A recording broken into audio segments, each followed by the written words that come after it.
Hi, this is Chris Walker. Look, I'll be honest with you. It's 2026 and the budget TV market has gotten weirdly aggressive. You're scrolling through Amazon seeing these 65-inch monsters from Hisense and TCL, and they're throwing around terms like 5,000 nits and AI Cognitive Pro whatever like they're giving away candy. But then you get the thing home. You lug this surfboard-sized box into your living room, spend an hour wrestling with the Visa mount, and you flip it on only to realize the deep blacks look like a muddy gray sweater, and the interface is already lagging. It's a gut punch. The reality, these brands are in a total arms race right now, but they're cutting corners in places you can't see on a spec sheet. Backlight controllers, panel uniformity, even the actual longevity of the LEDs. I'm skeptical. I've seen too many breakthroughs turn out to be marketing smoke. So today, we're cutting through the noise. I'm going to tell you which of these 2026 models is actually a world beater, and which one is just a shiny plastic tax on your patience. Before we tear into the actual thermal maps and the input lag data, do me a quick favor. Hit that like button and subscribe. We don't take a dime from Hisense or TCL. No review units that they've hand-picked for perfection. We buy this stuff so we can tell you the truth, and your support is the only reason we can stay this skeptical. Let's get into the dirt. Let's talk about the elephant in the room, the 2026 price creep. If you've looked at a spec sheet lately, you've seen it. Brands are panicking. We've got this massive shortage in high bandwidth memory and backlight controllers that's pushing budget prices closer to that $1,000 mark we used to hate. It's created this weird, desperate energy in the market where TCL and Hisense aren't just trying to beat each other, they're trying to convince you that value now starts at $899. The battle lines are drawn right down the middle of the backlight. On one side, you've got TCL double down on what they call SQD Mini LED, essentially super quantum dot tech. They're chasing raw, retina-searing power. They want to hit 5,000 nits, because frankly, 5,000 looks better on a box than 3,000. On the other side, Hisense has pivoted to RGB Mini LED Evo. Instead of just blasting white light through a filter, they're using separate red, green, and blue LEDs in the actual backlight. It's a color-first strategy. But here's where the marketing math starts to fall apart. You see a 65-inch TV with 5,000 local dimming zones, and you think, great, it'll look like an OLED.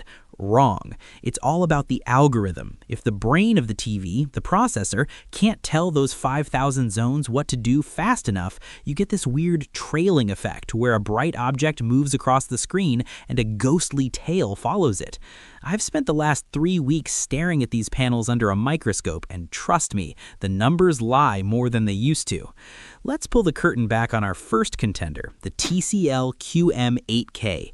This is the 2026 revision of their flagship, and man, it is a complicated piece of hardware.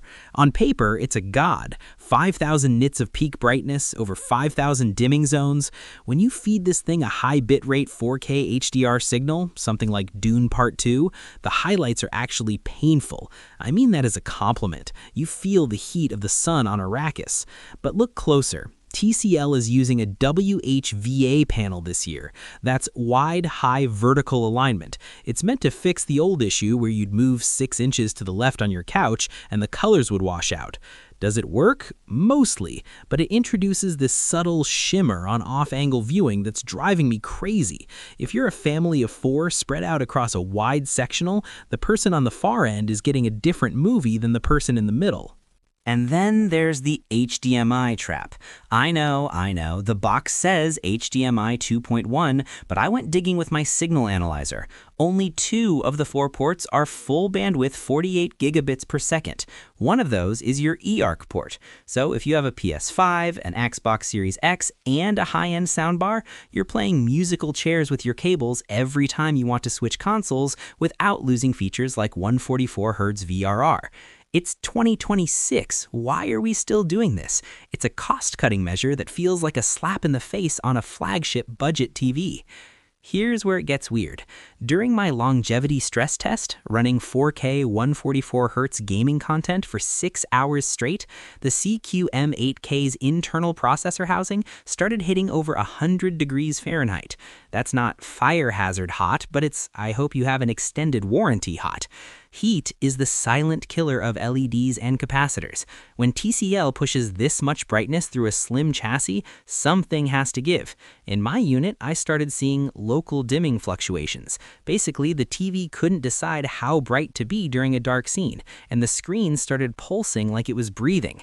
I know what you're thinking. Maybe you just got a bad panel? Maybe, but that's the panel lottery we talk about. You shouldn't have to gamble a grand on whether or not your TV knows how to stay still.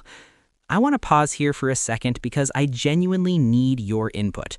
We're doing these deep dives every week, but the market is moving so fast I barely keep up. Drop a comment below. What should we be tearing down next? Is it the new 2026 laser projectors, or do you want to see if these budget OLEDs from the smaller brands are actually worth the risk? Let me know, because I build these scripts based on what you're actually worried about buying. Okay, transitioning over to the arch rival, the Hisense U8N, or the U8QG in some regions. If TCL is a sledgehammer, Hisense is trying to be a scalpel.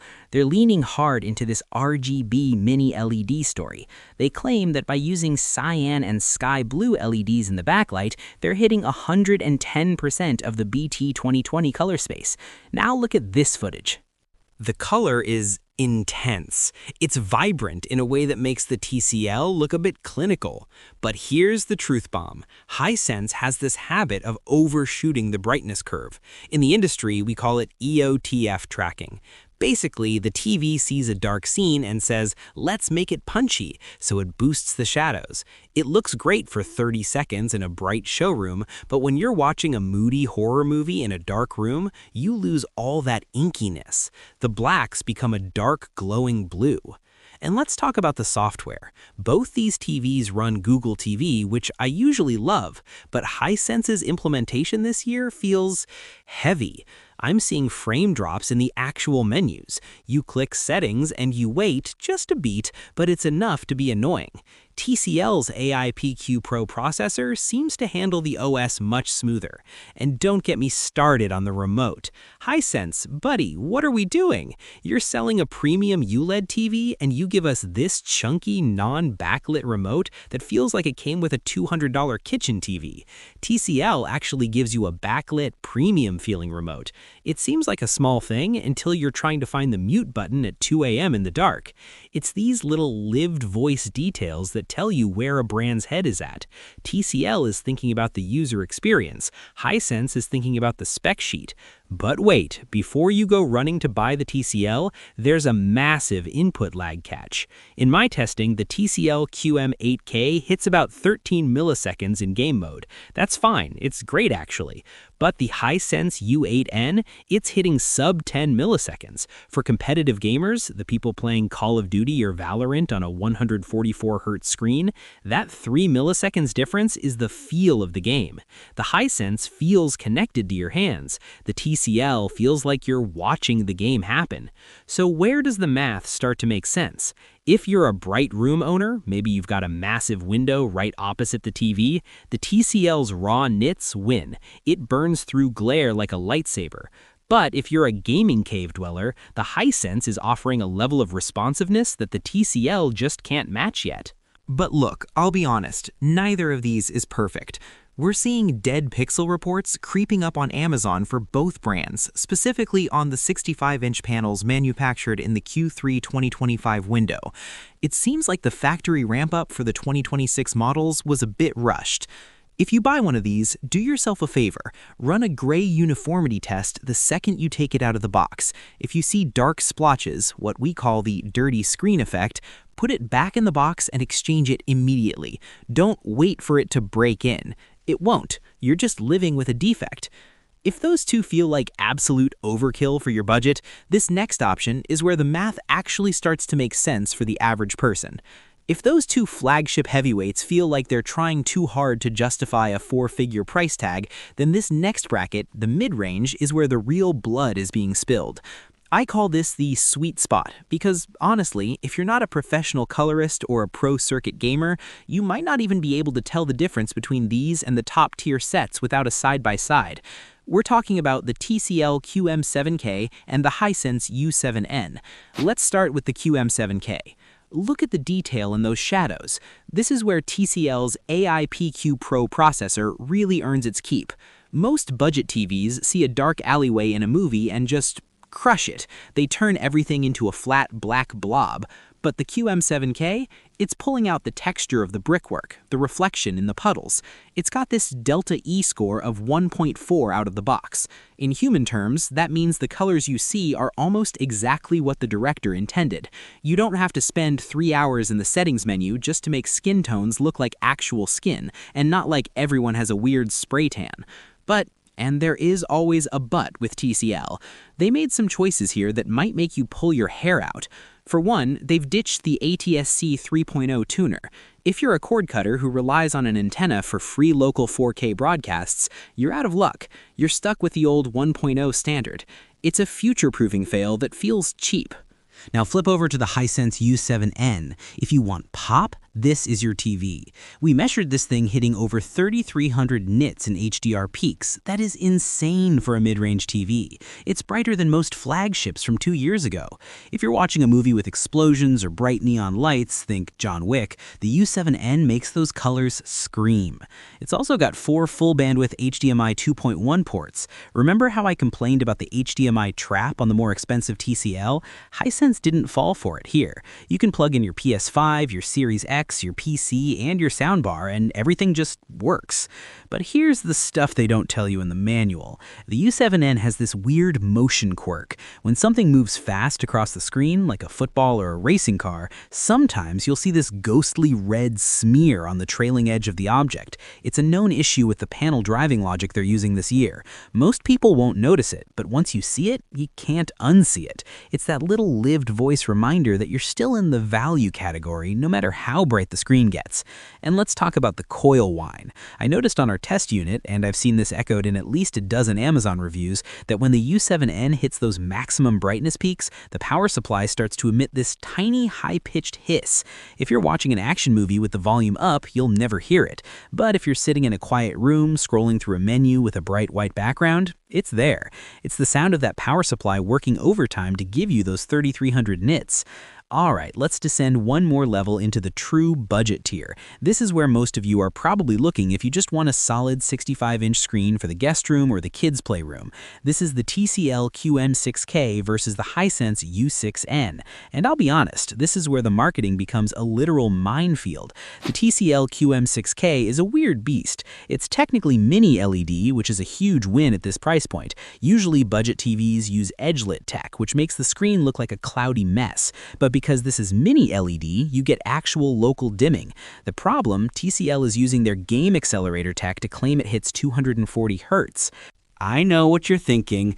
240 Hz for $500? Sign me up. Hold your horses. That 240 Hz only works if you drop the resolution down to 1080p. On a 65-inch screen, 1080p looks like you're looking through a screen door. It's blurry, it's blocky, and it completely defeats the purpose of having a 4K TV. It's a spec sheet win that is practically useless in the real world unless you're a competitive Fortnite player who doesn't care about seeing the enemy's face, just their movement. Then we have the Hisense U6N. Depending on which retailer you buy from, this thing either runs Google TV or Amazon's Fire TV OS. My advice, check the model number 3 times before you click buy. The Fire TV version is, and I'm trying to be polite here, an ad-filled nightmare. The home screen is 70% commercials and 30% your actual apps. It feels like the TV is constantly trying to sell you something. Performance-wise, the U6N is fine. It hits 1,000 nits, which is great for the price, but the motion handling is capped at 60 Hz. If you're watching a fast-paced action movie, you're going to see judder. That's that slight stuttering effect during camera pans. If you've spent the last few years watching a high-end 120 Hz screen, the U6N will feel like it's moving through molasses. But here's the quirk no one mentions. The viewing angles on the U6N are some of the worst I've seen in 2026. If you're sitting even 20 degrees off center, the colors just die. The vibrant reds turn to pink, the blacks turn to gray. It's a dead-on TV. Great if you're sitting in a single recliner right in front of it. Terrible if you're hosting a Super Bowl party and half your friends are sitting on the floor at an angle. I know what you're thinking. Chris, you're tearing these things apart. And yeah, I am, because the budget TV war is cut by cutting corners. TCL cuts corners on the tuner and the remote. Hisense cuts corners on the motion processing and the software. You're not buying perfect at this price point. You're buying acceptable compromises. And let's talk about the panel lottery one more time because it's even worse in this budget tier. In our lab, we ordered 3 different 65-inch U6N units. One had a massive dark spot in the top right corner, one had a dead pixel right in the center, only the third one was what I'd call retail ready. When you buy these budget sets, you are the quality control department. The brands are basically saying, we'll ship them all out, and if the customer complains, we'll swap it. It's a waste of your time.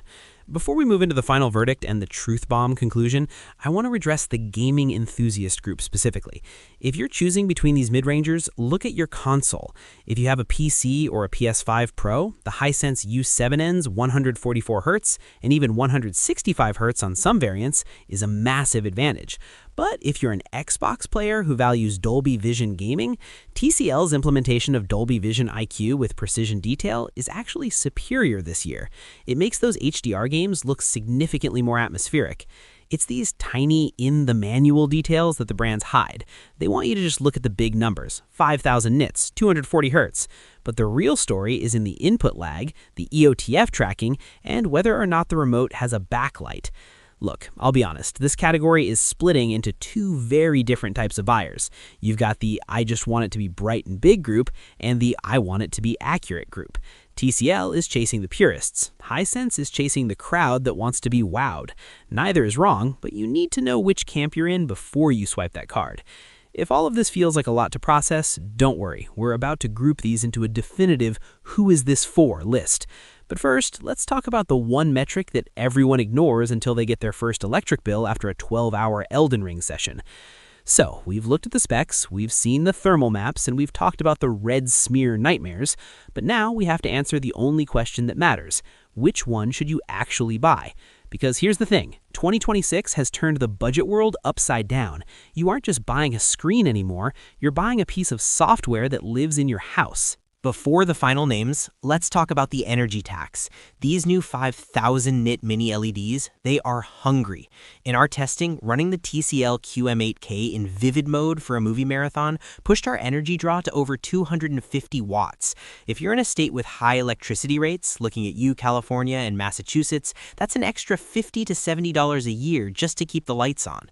The Hisense U7N, by comparison, is much more conservative, topping out around 180 watts. It's the hidden cost of those retina-searing highlights that no one puts on the box.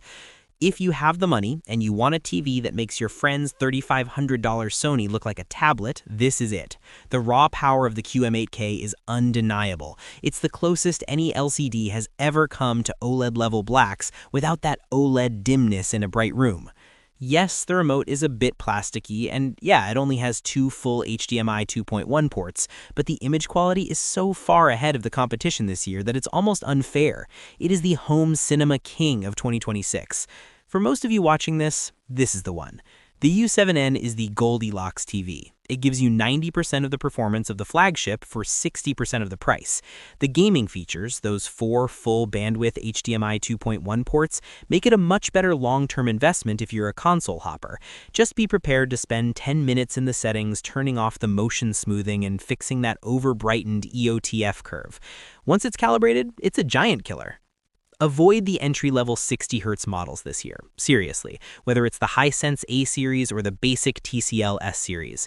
In 2026, the gap between a 60Hz and 144Hz panel has become a canyon. If you buy a 60Hz 65-inch TV today, it's going to feel obsolete by next Christmas.